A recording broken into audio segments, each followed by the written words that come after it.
और मोदी जी उस समय बोले थे 14 में, जब सरकार बनी नहीं थी, डॉलर की कीमत ज्यादा होने से जो रुपया गिरा, उसके बारे में मोदी जी ने उस समय बोला था क्या कारण है कि देश का रुपया पतला होता जा रहा है। ये जवाब देना होगा आपको, देश जवाब मांग रहा है। समझ नहीं आ रहा प्रधानमंत्री जी गिर रहे हैं या रुपया गिर रहा है।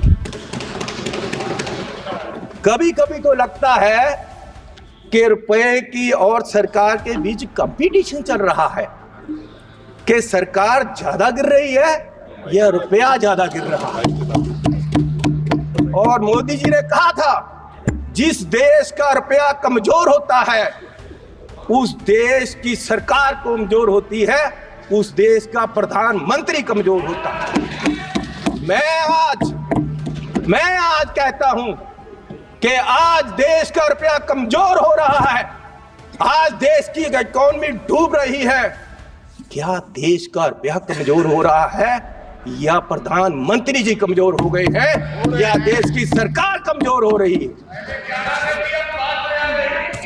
दूसरा, पेट्रोल की कीमतें, इन्होंने कहा प्रधानमंत्री जी ने 2014 में कि पेट्रोल की कीमतें बढ़ रही हैं और मनमोहन सिंह जी को कोई फर्क नहीं पड़ रहा, देश डूब रहा है। तो पिछले 10 सालों में पेट्रोल की कीमतें 23 रुपये बढ़ गई हैं।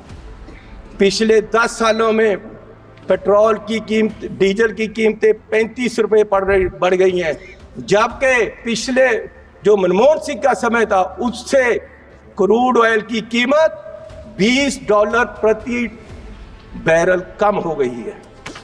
तो मैं पूछना चाहता हूं कि ये पेट्रोल बढ़ रहा है या आपकी कंपनियों की, आपके आमदनियों की आमदन बढ़ रही है? क्या बढ़ा रहे हो? किसको दे रहे हो देश का पैसा? कहां जा रहा है पैसा? गरीब लूटा जा रहा है।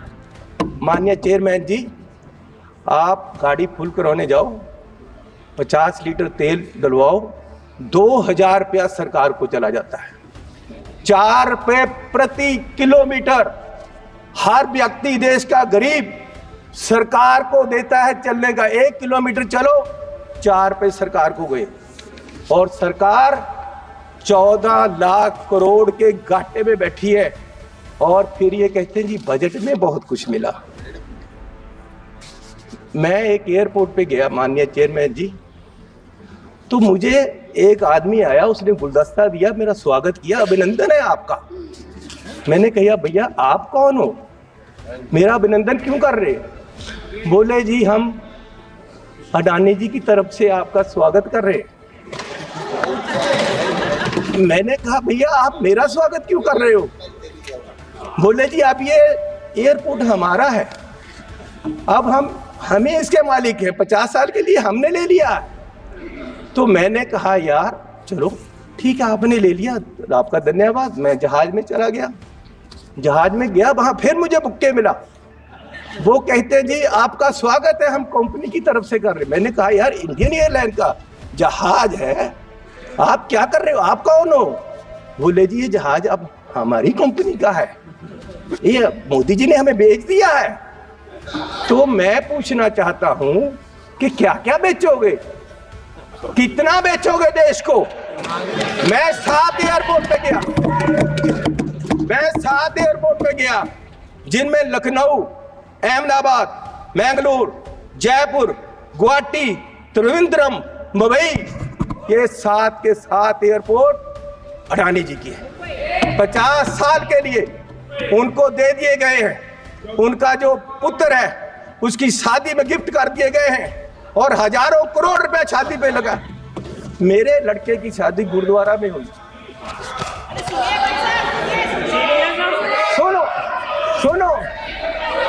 सुनो माननीय चेयरमैन जी, मेरे लड़के की शादी गुरुद्वारे में हुई। आज तक पुलिस पूछ रही है कि लंगर में क्या क्या पका था, दाल कितनी लगी थी, और जो लंगर बनाने वाला उसको कितने पैसे दिए गए। आज तक 2 साल से पुलिस पूछ रही है मुझे। और इस शादी में हजारों करोड़ रुपया लगा है और प्रधान जी बुके लेकर जा रहे हैं, प्रधानमंत्री जी, और उनका स्वागत कर रहे हैं। गरीब को लूटा जा रहा है, गरीब के पास खाने के लिए पैसा नहीं है और प्रधानमंत्री जी वहां बुके लेकर हजारों करोड़ की शादी में जा रहे। कोई बात नहीं, क्या क्या बेचोगे? सारे एयरपोर्ट, जहाज बेच दिए। आप देश की संपत्ति के कस्टोडियन हो, मालिक नहीं हो। आप इसको बेचने की गलती मत करो, देश बर्बाद करने की मत करो। आप अपने आप को स्टेट्समैन बोलते हो, आप अपने आप को देश के बहुत बड़े खैर ख्वाह बोलते हो और देश को बेच रहे हो। गरीब आदमी कहां जाएगा एक दिन? स्पीकर साहब, माननीय चेयरमैन जी, मैं जब जीत कर आया सबसे पहले मैंने माननीय श्री अंबेडकर साहब की मूर्ति पे नमन करना चाहा। मैं वहां गया तो वहां मूर्ति नहीं है, वहां से उठाकर पीछे कर दी गई कहीं।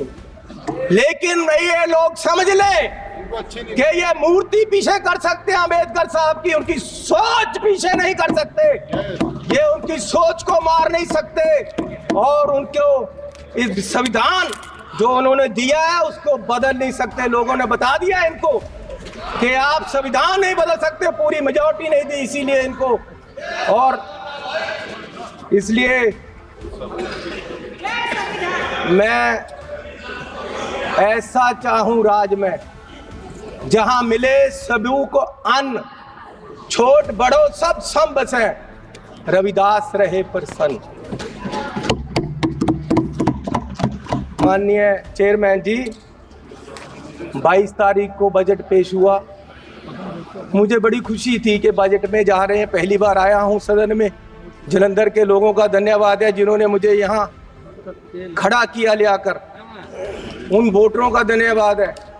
मैं नए कपड़े डालकर आया कि बहुत कुछ मिलेगा आज देश में देखने को, बताने को। पंजाब में जाकर मैं और सारे एमपी हमारे प्रेस कॉन्फ्रेंस करेंगे कि देखो क्या क्या मिला, नए कपड़े मेले जैसे आया मैं।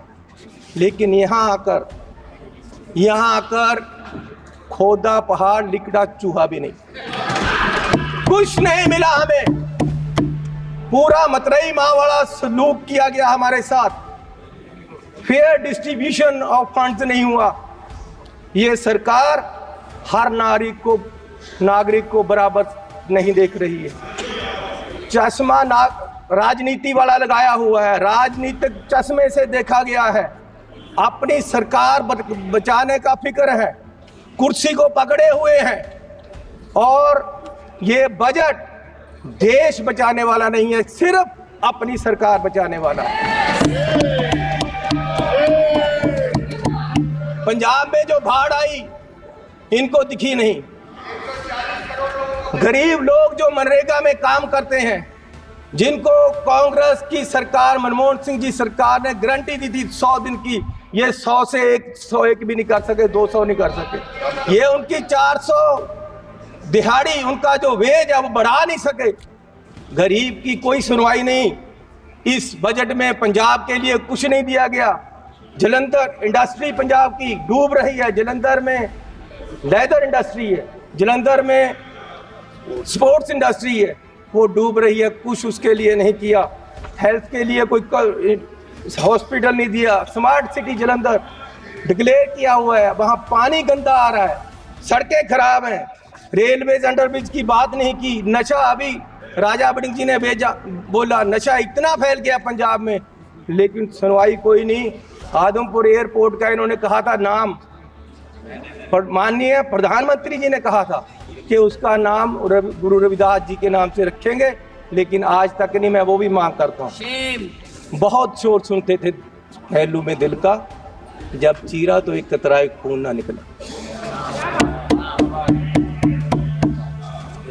माननीय चेयरमैन जी, 24-25 के जो बजट में एस्टीमेट दिए गए हैं उसमें 32 लाख करोड़ रुपए की आमदन दिखाई गई है और 48 लाख करोड़ रुपए का खर्चा दिखाया गया है। 16 लाख करोड़ का घाटा है आमदन और खर्च में। जिस घर का 16 लाख करोड़ का घाटा होगा एक साल में, उसकी बर्बादी तय है।